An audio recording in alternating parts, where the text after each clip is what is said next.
What's up, everybody? Welcome back to the channel. More Epic Pike and Shot for you. So it's been a minute here, but we've got the 30 Years War Cavalry set, and we're going to take a look at that for you guys today, leading up to taking a look at the big, massive Push of Pike box here very shortly. That should probably be up either later tomorrow or the day after. But just to round out this initial wave here, again, we've got the 30 Years War Cavalry. We've looked at the English Civil War stuff previously, but our main focus is going to be 30 Years War. So we'll get this open up for you guys and show you everything inside, and we'll be right back. Alrighty guys, we're back. We got everything open up for you. So we get basically 6 sprues in the set, very similar to the English Civil War counterpart here. Again, gray plastic for the minis, and then 3 sets of bases. We don't need to spend much time on those, but by now we've seen these many times. That's the bases, these are the bases that we'll have for basically all Epic releases until they come out with something new. So getting into the sprues, again, you get quite a bit of stuff here, so per sprue as well, so tons of just minis of all kinds here on the sprue. So again, we get a little bit of artillery, various types of cavalry, some dismounted cavalry as well.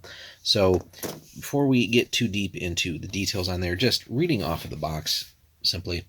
So you're going to get 30 arquebusiers, 6 cuirassiers, 3 cornets, 9 mounted dragoons, 15 dismounted dragoons, 18 commanded shot, 3 Saker medium guns, 3 falconet light guns, 3 mounted battalion commanders, and 3 ensigns on foot that go with them, and then your plastic bases and the flags and stuff too, which we'll take a look at. But again, just quick insert here just so we see, like, again, that's a fair bit of content here in each of these boxes. Again, more or less a mirror of the English Civil War box. So you get some artillery, you get some infantry, dismounted cavalry, etc. So lots of things in here. So again, from a hobby perspective too, you get tired of painting cavalry, well, switch over to some of the artillery or the infantry or vice versa.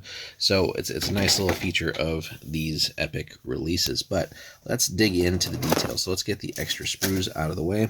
And again, Warlord is just doing a phenomenal job here with detail on these things.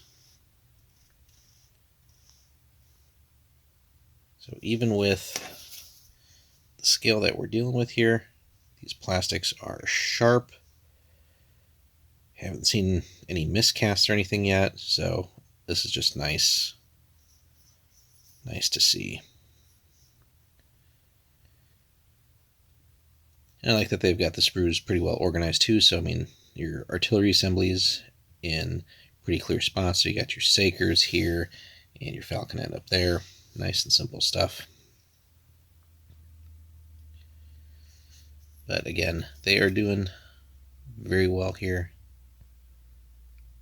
as far as the details go. And thankfully for this game, really no assembly involved as far as putting models together outside of the artillery, of course, but really, again, that's virtually no effort to get that done. It's really just a matter of putting them on the bases, but depending on how you want to go about painting, some people would advocate paint it all on the sprue and then base later, which I would certainly, I think, get behind, I think, for the infantry. But cavalry, I think you got enough space to really make that work if you wanted to assemble them on the base first and then paint, but to each their own. But really, it's just a question of, well, again, how detailed do we want to get? You could certainly see if we can get this to focus for you guys, hopefully. May not cooperate. Let's see if we can trick that there.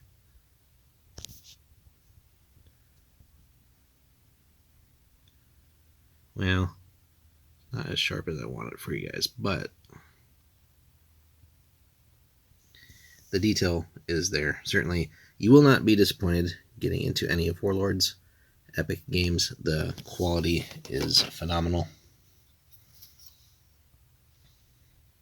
So I think that's helping a little bit.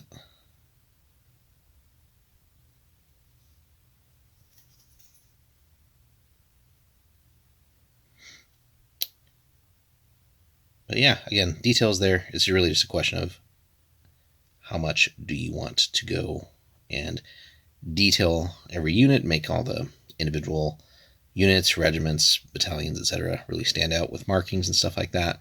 But as far as just, laying down some basic colors and making it look decent for the tabletop, I don't think that's really going to be all that complicated.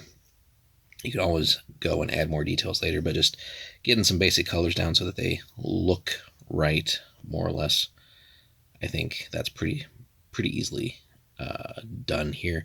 That being said, there's a lot of guys, so, but on a model per model basis, really, again, the smaller scale, you can block out units at a time. I certainly wouldn't advocate here for painting one thing at a time. This is really going to be one of those instances where, regardless of your specific approach, it's going to be all about assembly line painting. So just, pick a color, knock that part out on a unit, go to the next, and so on and so forth.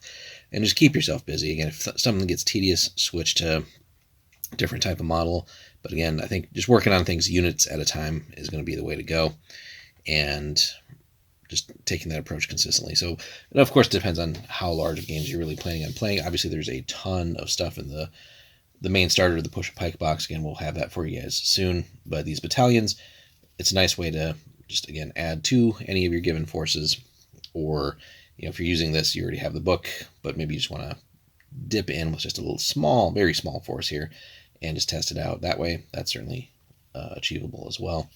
But you can't go wrong. I think, they're still keeping it at a pretty good price point, and you get a ton of stuff in each of these sets. So again, we'll just do a quick kind of glance at the full sprue one more time here, both sides.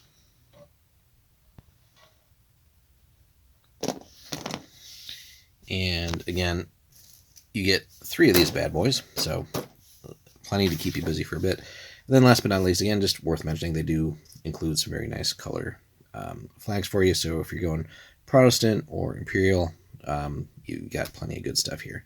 So, and it seems like they'll include something like this in each of the boxes. So altogether, pretty good deal. We're excited to really start digging in here.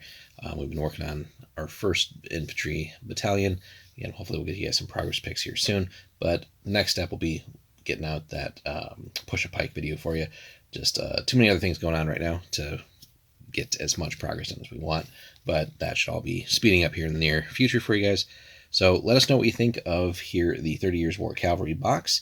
And if you've already gotten it, your thoughts on the quality and your approach to assembly and painting and all that. And just, again, overall thoughts on what Warlord's done so far with the Epic scale here for Pike and Shot, and what other releases you think they'll be bringing for us in the pipeline here soon.